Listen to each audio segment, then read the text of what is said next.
Hi, my name is Peter, and in this video, I'm going to take you through a few of the more advanced features on the chat channel. And in this case, we're going to talk a little bit about the pre-survey questions. So if you have your chat channel set up, right, we got the chat channel set up, we got it provisioned, we got the work stream set up on the chat. In this case, we got it here.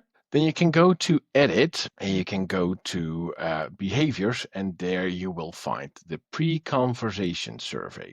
So if I turn this to on, I have the ability to actually add questions to this. And what does that do? This will actually, when customers are opening up the chat widget, it will actually ask a few questions before it allows the customer to begin the chat to and to that end that you can use that information to, for example, match or identify the customer before it comes into you. Now, mind, obviously, this is not a very secure way of identifying your customer, right? You should always do a manual verification if you use this. It is way better to actually have some sort of authentication attached to your chat. But this can definitely help you gather some information to quickly resolve the customer's issues, right? So in this case, I can add fields, I can add survey questions, and you can see that I added a few here. But for example, let me add phone. I can say, hey, what is your phone number, right? You can see that I have a few different answer types that I can add. In this case, I'll choose single line. Would it be required? Yes or no? Now, mind, I'll confirm this. Now, mind that there are a few fields that you can add that Dynamics is going to use to actually match that on your customer, right? It uses that as a lookup. There are 4 fields that you can use, and you have to be specific because the question name is the one that it uses to actually match it. It could be name, right? It could be this one, name. It has to be exactly name. Email, again, it has to be exactly email. Case number, and mind the camel casing, the case with a capital C and number with a capital N. That will be matched on ticket number, right? Um, email will be matched on email address, obviously. And then we got phone, which will be matched to telephone one if it's an account, or it will be matched to business phone if it's a contact, right? There is no current other way of adding more matching rules, right?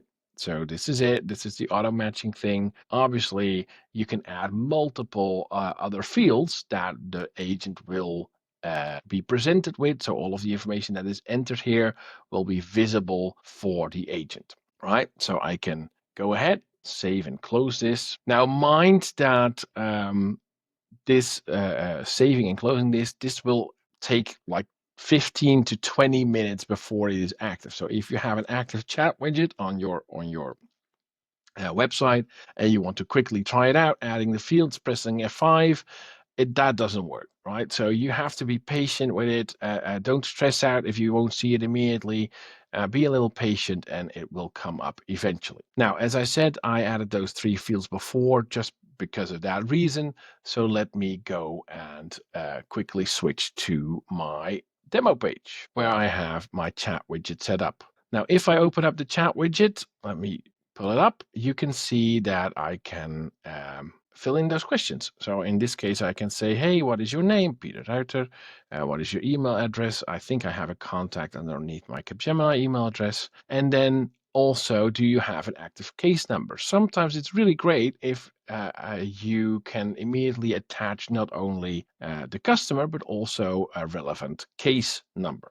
Now, let me switch back real quick because I created a dummy case just now. It is just an empty case. I put a title in, nothing else is in there, but let me pull this case number so I can use that in the example.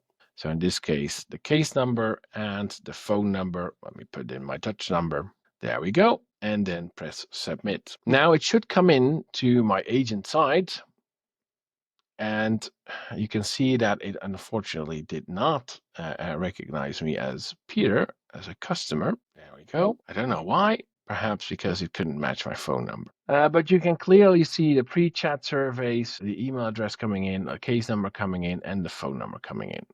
Right. So this is a really great way of using those pre-chat survey questions. Let's go ahead and try this again without the phone number, just to be sure that we can actually identify a customer. So let me refresh this. Let me do it again.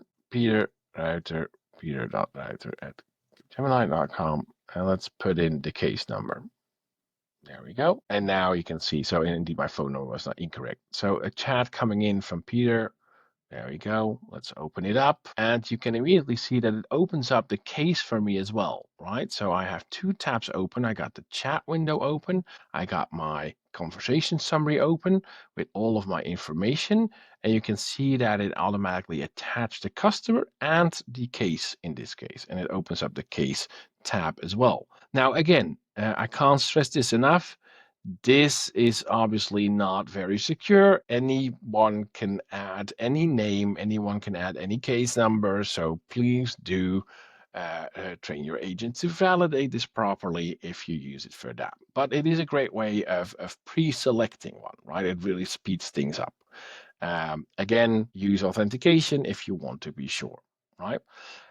This also gives you, well, this is a perfect example of showing you that if it is ambiguous, so if, for example, the name doesn't match with the phone number or that you put in, right? If it can't find an exact match on that customer, it will just not select it. Obviously, you will be able to see it in the pre-chat survey conversation details, but it won't select it automatically. So just a perfect match will do that. So yeah, great stuff. Great way of speeding things up on your agent side.